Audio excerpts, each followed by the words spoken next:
السلام علیکم۔ حسنین کا فاقہ اور جنت کی ناکہ۔ حضرت علی کرم اللہ وجہہ حضرت محمد صلی اللہ علیہ وآلہ وسلم کی خدمت سے فارغ ہو کر گھر آئے۔ کیا دیکھتے ہیں کہ سیدہ فاطمہ زہرا رضی اللہ تعالی عنہ کے پاس سلمان فارسی بیٹھے سوت صاف کر رہے ہیں اور وہ چرخہ کاٹ رہی ہیں۔ حضرت علی علیہ السلام نے فرمایا، راحت جان رسول صلی اللہ علیہ وسلم، گھر میں کچھ کھانا موجود ہے کیا؟ بخدا کھانا تو نہیں ہے، البتہ میرے پاس 6 درہم ضرور موجود ہیں۔ میں نے سوت کاتا اور سلمان نے فروخت کیا۔ آپ اس رقم سے اشیاء خرید لیں تاکہ حسن اور حسین بھی شکم بھر سکیں۔ سیدہ فاطمہ نے عرض کیا تو حضرت علی علیہ السلام نے فرمایا، لاؤ درہم، میں ابھی جاتا ہوں۔ سیدہ فاطمہ نے وہ درہم حضرت علی کے حوالے کیے۔ حضرت علی علیہ السلام نے ابھی گھر سے باہر قدم رکھا ہی تھا کہ ایک سائل نے سوال کیا، تو حضرت علی علیہ السلام نے بڑھ کر 6 درہم سائل کی ہتھیلی پر رکھ دیے اور خالی ہاتھ بیت فاطمہ میں تشریف لے آئے۔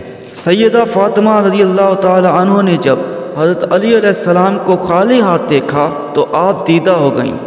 حضرت علی علیہ السلام بولے، کیا بات ہے، کیوں رونے لگی ہو؟ تو سیدہ فاطمہ رضی اللہ تعالی عنہ نے فرمایا، آپ خالی ہاتھ جو تشریف لے آئے ہیں جبکہ حسن اور حسین بھوکے ہیں۔ تو حضرت علی علیہ السلام نے فرمایا، میں اللہ کی راہ میں قرض دے آیا ہوں۔ ایک سائل نے سوال کیا تو مجھ سے رہا نہ گیا۔ سیدہ فاطمہ رضی اللہ تعالیٰ نے کہا، آپ نے اچھا کیا ہے، بہت اچھا۔ یہ کہہ کر سیدہ فاطمہ خاموش ہو گئی۔ حضرت علی علیہ السلام گھر سے باہر تشریف لائے۔ راستے میں ایک اعرابی ملا جس کے پاس ایک نہایت خوبصورت اونٹنی تھی۔ آپ کو دیکھ کر اعرابی بولا، علی علیہ السلام مجھ سے یہ ناکہ خرید لیجئے۔ علی علیہ السلام بولے، میرے پاس رقم نہیں ہے۔ تو وہ اعرابی بولا، رقم نہ ہی صحیح، آپ ادھار خرید لیجئے، رقم پھر دے دینا۔ تو حضرت علی علیہ السلام نے پوچھا، قیمت کیا ہے؟ اعرابی بولا، 100 درہم۔ حضرت علی علیہ السلام نے بولا، اچھا تو میں خرید لیتا ہوں۔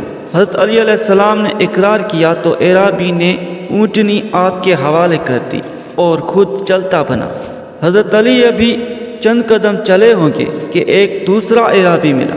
آپ کو دیکھتے ہی بولا، علی علیہ السلام آپ یہ ناکہ فروخت کرنا چاہتے ہیں؟ علی علیہ السلام بولے، ضرور، کیوں نہیں، کتنے میں خریدو گے؟ وہ اعرابی بولا، 300 درہم کے عوض۔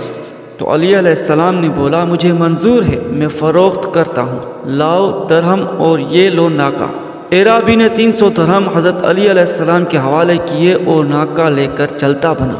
اس خرید و فروخت سے فارغ ہو کر حضرت علی علیہ السلام گھر تشریف لائے تو سیدہ فاطمہ نے پوچھا، آپ کے ہاتھ میں کیا ہے؟ تو حضرت علی علیہ السلام نے فرمایا، 300 درہم۔ 100 درہم کے عوض ایک ناکہ ادھار خریدی اور 300 درہم نقد کے بدلے فروخت کر دی۔ حضرت فاطمہ نے مسکرا کر فرمایا، خوب رہی تجارت۔ اتنے میں رسول اللہ صلی اللہ علیہ وسلم تشریف لے آئے اور آتے ہی فرمایا، اے علی، اونٹنی کا قصہ تم سناؤ گے یا میں بتاؤں؟ علی علیہ السلام بولے، آپ ہی فرمائیے یا رسول اللہ۔ تو حضور صلی اللہ علیہ وآلہ وسلم نے فرمایا، اونٹنی بیچنے والے اور خریدنے والے کو جانتے ہو؟ حضرت علی علیہ السلام بولے، نہیں آقا، آپ ہی فرمائیے۔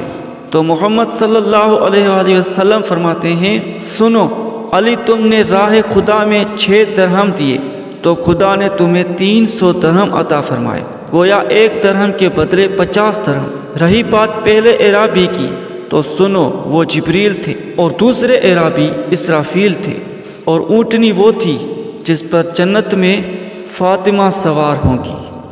خدا حافظ۔